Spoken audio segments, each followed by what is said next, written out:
এই শুনছো? আসছি। আমাদের বাড়িতে বউ হয়ে আসছো, তোমার কিন্তু অনেক দায়িত্ব আছে। আমি তোমার দায়িত্বগুলো তোমাকে বুঝাই দিচ্ছি। তুমি প্রতিদিন খুব ভোরে ঘুম থেকে উঠবা। উঠেই তোমার শ্বশুরকে শাশুড়িকে তুমি চা দিবা, তারপরে নাস্তা বানাবে। তুমি 8টার মধ্যে টেবিলে নাস্তা দিবে।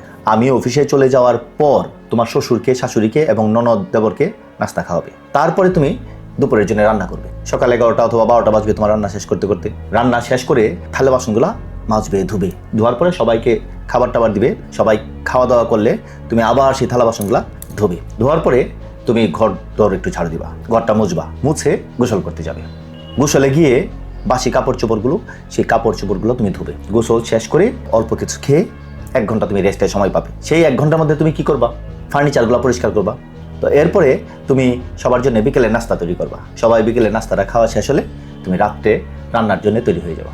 আমি কিন্তু রাত 8টায় অফিস থেকে আসবো। অফিস থেকে আসলে পরে তুমি আমাকে 1 কাপ চা দিবা। আমি বিরাট খুশি হবো তোমার প্রতি। তারপরে সবাইকে রাত্রের খাবার টাবার দিয়ে সবাই খাওয়া দাওয়া করলে পরে নিজে অল্প কিছু খেয়ে নেবা।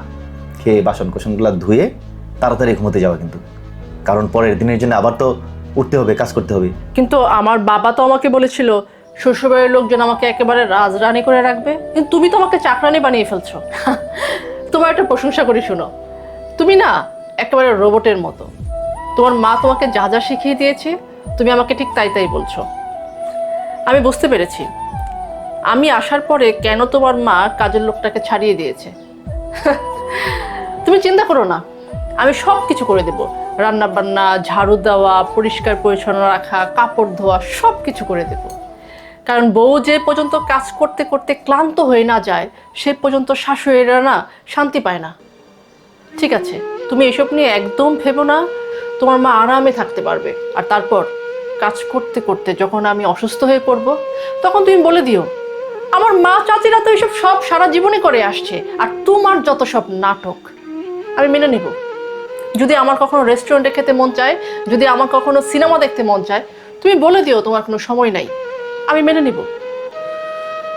তারপর কাজ করতে করতে যখন 5 বছর, 10 বছর, 15 বছর, 20 বছর কেটে যাবে, আমি যখন অসুস্থ হয়ে বিছানায় পড়ে যাব, তখন হয়তো বুঝতে পারবো লোক ছেলে হওয়ার পরে মিষ্টি কেন বিতরণ করে আর মেয়ে হওয়ার পরে কেন চোখের পানি ফেলে।